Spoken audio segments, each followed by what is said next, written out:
កុំតន់ប្រញាប់ហៅមាសខ្ញុំថាមាសឯងលឿនពេកហាបើមិនមែនមកពីឯងទេពួកយើងតតែលើនៅតែមិនទាន់ចប់បេសកកម្មអញ្ចឹងអេសក៏មិនអាចបន្ទោសខ្ញុំទាំងអស់ដែររឿងភាគខ្លីដែលពួកឯងឆ្លងភពមុខនេះវាមិនសមហេតុផលសោះហ្មងកូនរបស់ខ្ញុំឆេះខ្ទេចអស់ហើយនៅតែរកសាច់រឿងគោមិនឃើញទៀតចុះបើខ្ញុំថាមាស 10000 ដំឡឹងនឹងជារបស់ខ្ញុំតើវាមានបញ្ហាអីគៀងទៀតហើយអត់បានការអើយ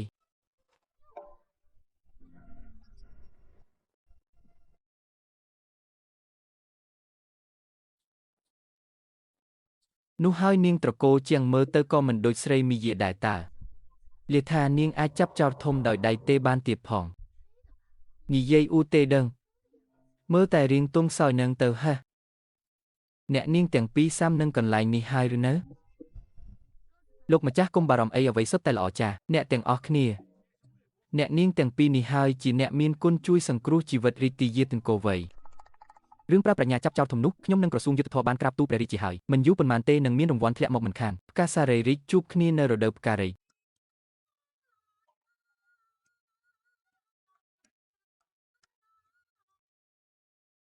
តើជាអ្នកនាងជាងមែនទេចុះលោកជាខ្ញុំបាទត្រកូលឈិនឪពុកខ្ញុំបម្រើការនៅក្រសួងពិធីការលិកេតឈ្មោះអ្នកនាងយូរហើយថ្ងៃនេះទើបមានឱកាសមកសួរសុខទុក្ខគុណមន្ត្រីក្រសួងពិធីការចាប់ពីថ្នាក់ទី4ឡើងទៅខ្ញុំទន្ទិញចាំឈ្មោះអស់ហើយអត់មានអ្នកណាត្រកូលឈិនទេលោកឈិនគួរសំពេចហើយចា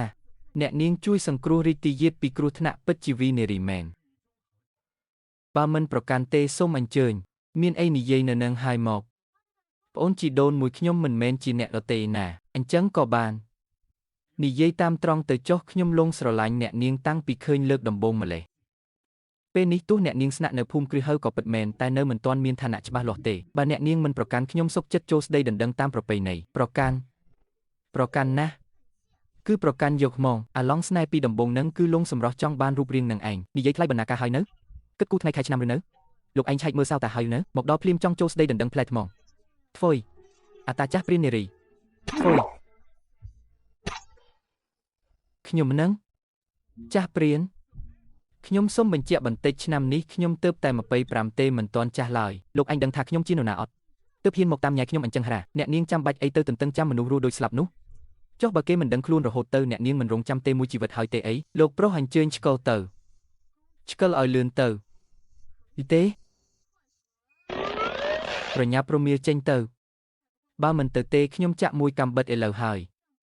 ខ្ញុំនឹងធ្វើឲ្យលោកចូលរោងការក៏មិនបានចុះពីលើគ្រែក៏មិនរួចដែរលោកប្រុសឈិននោះដូចជាមានបញ្ហាខួរក្បាលទេដឹង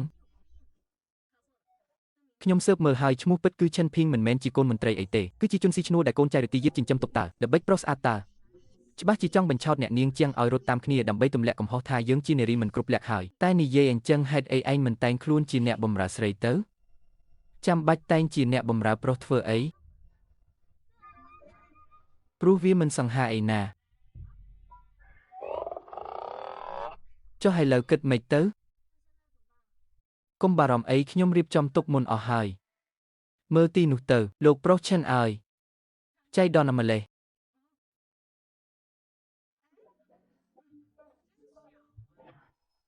ចៃដន្យមែន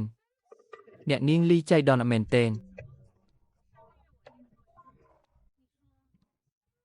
ខែមុនក្នុងកម្មវិធីខួបកំណើតប៉ាខ្ញុំលោកថាស្រឡាញ់ខ្ញុំមិនក៏បដូរចិត្តមកលងស្នេហ៍អ្នកនាងជាងលឿនម្លេះអ្នកនាងលីខ្ញុំគ្រាន់តែអីថ្ងៃនេះទើបខ្ញុំដឹងការពិតថាលោកជាប្រុសព្រានសាវ៉ារីមុនស្នេហ៍ពេញតែនឹងសោះខ្ញុំមិនបានអញ្ចឹងទេច្បាស់ជាមានការយល់ច្រឡំហើយអ្នកនាងជាងគុំជឿគេឲ្យសោះជននេះឯកទេសខាងបបប្រាស់នារីក្រមុំខ្ញុំបានឲ្យអ្នកបម្រើទៅប្តឹងមន្ត្រីរួចហើយយល់ច្រឡំទេក្នុងរឿងនេះច្បាស់ជាមានការយល់ច្រឡំហើយយល់ច្រឡំអីទៅអញ្ជើញសម្ដេចជើងមកទីនេះភ្លាមប្រាប់ត្រង់ថានៅទីនេះមានជនបន្លំខ្លួនជាកូនមន្ត្រីមកញញោះនារីឯចាប់គេទុកភ្លាម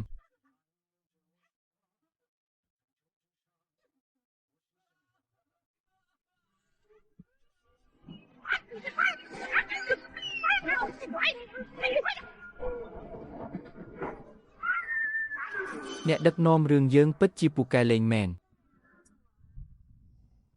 ស៊ើបច្បាស់ហើយ